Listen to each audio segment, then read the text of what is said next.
Estamos entrevistando o prefeito de Birigui, senhor Borini, Wilson Borini.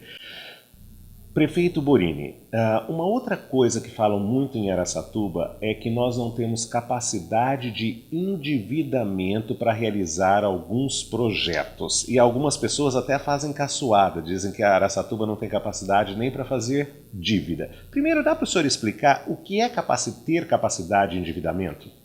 Capacidade de endividamento, primeiro você tem que ver aquilo que você está devendo. Porque muitas vezes, já há 20 anos, há 25 anos, 15 anos, tem pessoas, alguns prefeitos fizeram algum financiamento. Esgotou o teu limite de financiamento. Até que você não abaixar aquilo, você não consegue. Sei. Muitas vezes, até hoje, prefeituras que não conseguem fazer o endividamento, o financiamento através do endividamento, porque ainda deve muito. E quando se deve muito, você não consegue um novo crédito. O engenheiro Eduardo Laudenschläger pergunta qual era a capacidade de endividamento do município quando o senhor assumiu e qual é hoje? Bom, a capacidade de endividamento quando nós assumimos era zero. Nós Sei. não tínhamos capacidade de crédito em lugar nenhum. Sei. Muitas vezes o próprio prefeito teria que ligar e garantir com fio de bigode porque ia pagar, né? E nós sabíamos que nós tínhamos condições de endireitar o nosso município. E a dívida era exatamente do valor do orçamento anual, que na época era em torno de 74 milhões de reais. E hoje, talvez você vai me perguntar hoje, como é que está a situação hoje? Hoje nós temos uma capacidade de endividamento, faz 2 anos que eu não me perguntei mais, mas nós tínhamos uma capacidade de endividamento de 15 milhões. 15 milhões. Porém, nós acertamos a situação da prefeitura e não precisamos mais fazer o financiamento. É claro que financiamento a juros quase de graça é bom. Muitas vezes você acelera algum projeto. Mas hoje nós não estamos com nada financiado. Tudo que a prefeitura tem feito são com recursos do governo federal, que não é fundo perdido no Bahia, mas vem do governo federal, do governo do estado e o recurso do próprio município. E como é que o senhor resolveu esse problema? Primeiro ponto foi enxugando a máquina. Uma máquina completamente... O que é enxugar a máquina? No seu caso? No meu caso era o seguinte, foi feito várias terceirizações quando você já tinha esse pessoal da prefeitura. Um exemplo que acontecia com o lixo. Se terceirizou o serviço do lixo e nós encerramos esse contrato. Sim. Só que nós tínhamos todas essas pessoas dentro da própria prefeitura parada. Se terceirizou sem necessidade. Nós encerramos. Era um contrato que dava em torno de cuidar do lixo, transporte de lixo, em torno de 200 mil reais. Sim. Hoje, só para mexer com lixo, nós não gastamos 10% desse valor. Isso aí é enxugar a máquina. Por quê? Porque eu já tinha essa mão de obra, Inclusive, já na própria prefeitura. Inclusive, em relação ao lixo, o senhor comprou umas máquinas para varrer, como é que foi? Nós compramos caminhões também para coleta, né? Compramos tratores também para poder fazer a manutenção lá onde se trata o lixo. E mudamos também o tratamento de lixo em Birigui. Sei. Porque no tratamento de lixo de Birigui se jogava de tudo, era de cachorro morto, restos hospitalares e o lixo residencial. Hoje só se coloca lá o lixo residencial. O lixo industrial nós mandamos para Paulínia. Sei. E o lixo hospitalar, esse está uma parte está indo para Rio Preto e outra parte para Assis. Então nós resolvemos o problema de lixo. Você me perguntou das máquinas que vai. O sistema de limpeza também é feito desse jeito. Nós compramos umas máquinas de varrer, que não é aquela maquininha que é só chupando o pozinho. É um trator com uma máquina grande. Hoje existe também caminhões que já passam para poder fazer essa varredura. Cada máquina dessa substitui, se tivesse um homem trabalhando 8 horas, do jeito que ele começa de manhã, né? Porque ele começa de manhã, todo mundo assim começa e depois vai se cansando durante o dia. Né? O que acontece? A máquina não cansa. A máquina, e não tem conjuntivite, não tem conjuntivite, a máquina não tem nada. Ela trabalha às 8 horas o dia todo. Então, e uma máquina equivale a 50? Equivale a 50 varredores. Então, o que acontece? Como ela trabalha 8 horas mesmo, né, ele equivale a mais de 100, porque o homem ele começa de uma maneira, de tarde ele não está com a mesma gana de quando começou. E com isso não há problema de desemprego? Olha, Birigui não tem problema de desemprego.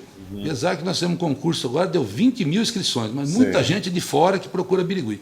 Inclusive, nós recebemos pessoas de fora, em torno de 4 mil pessoas de fora que trabalham em Birigui nas nossas indústrias, que eles vêm todo dia. De fora. Então, não tem problema de desemprego em Birigui, que já é uma sorte para o próprio prefeito. Como é que o senhor melhorou a arrecadação de IPTU? A arrecadação de IPTU nós fizemos, o prefeito anterior tinha feito, isso eu tenho que elogiar, foi o melhor serviço que ele fez, foi o geoprocessamento, e pegou todo mundo que tinha reformado, que tinha feito as grandes obras, e não tinha corrigido na prefeitura. Então, ele lançou esses impostos, ele foi feito em 2003. Sei. Mas, porém, muita gente reclamou do que tinha ficado muito alto e ele tornou a baixar os impostos. Não gosto de criticar, mas muita gente tem que explicar o que aconteceu para falar o que nós estamos fazendo hoje. Em 2004, quando eu venci as eleições, ele já tinha dado esse desconto para essas pessoas que foram reclamar que estava errado. Alguns estavam mesmo, mas não eram todos. O que aconteceu? Em 2004, ele não aumentou nem a inflação, porque tinha perdido a eleição. E nós pegamos os carnês e nós tivemos que cumprir, porque era aprovado pelo próprio orçamento anterior, que era o dele. Nós tínhamos que cumprir aquele carnê das pessoas que pagavam.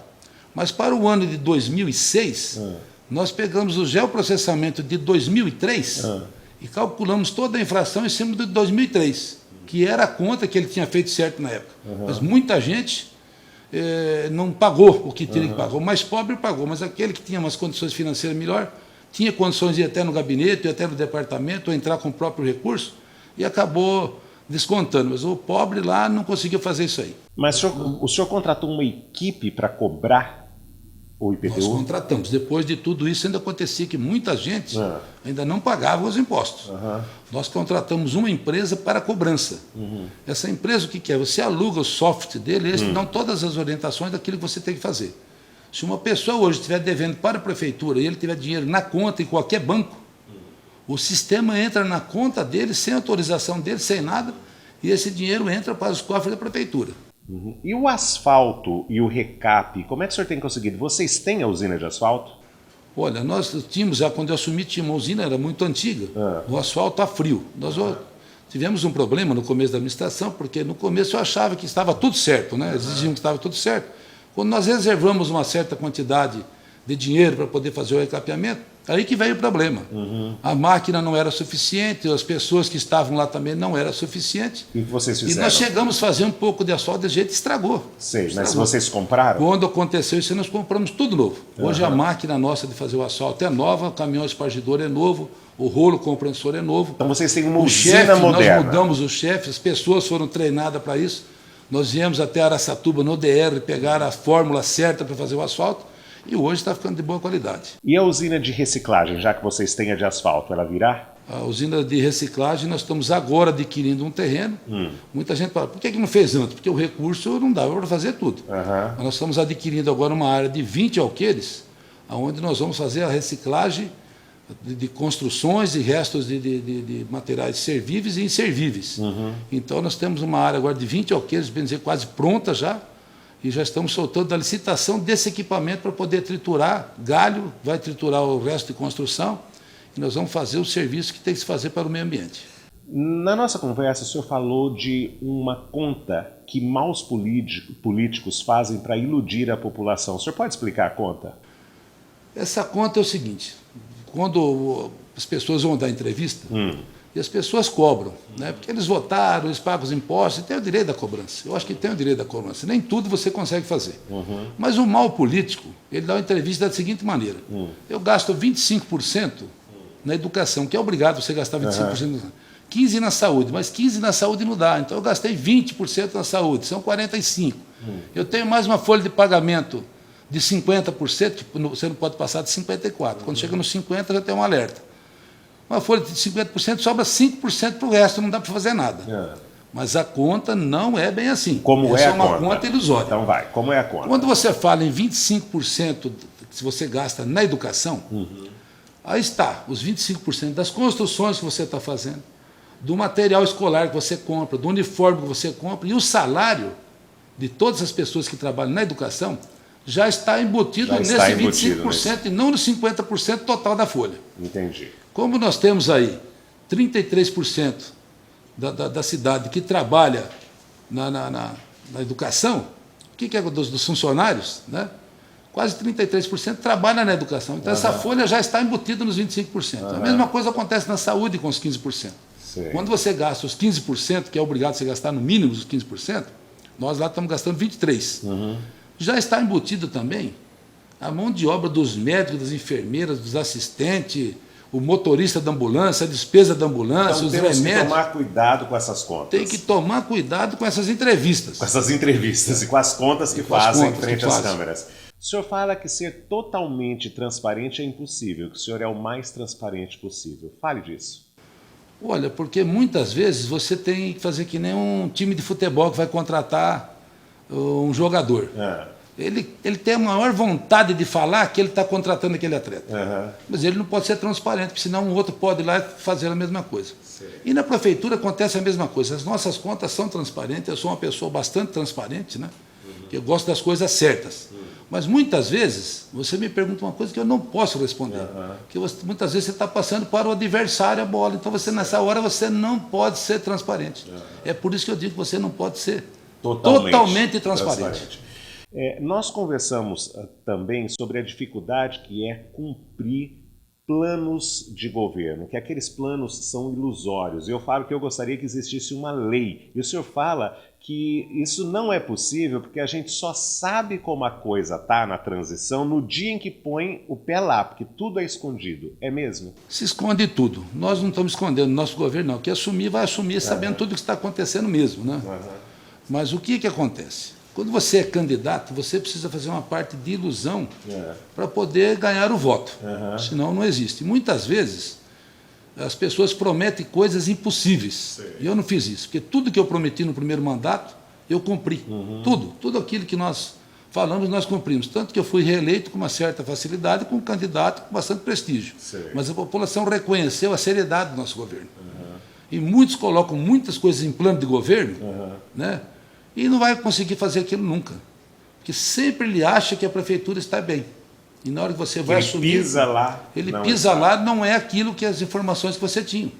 Aquele negócio de transição, que eu vou passar porque está tudo certo, né? Agora sim, nós podemos falar isso hoje. Nós estamos falando como falavam antigamente. Sim.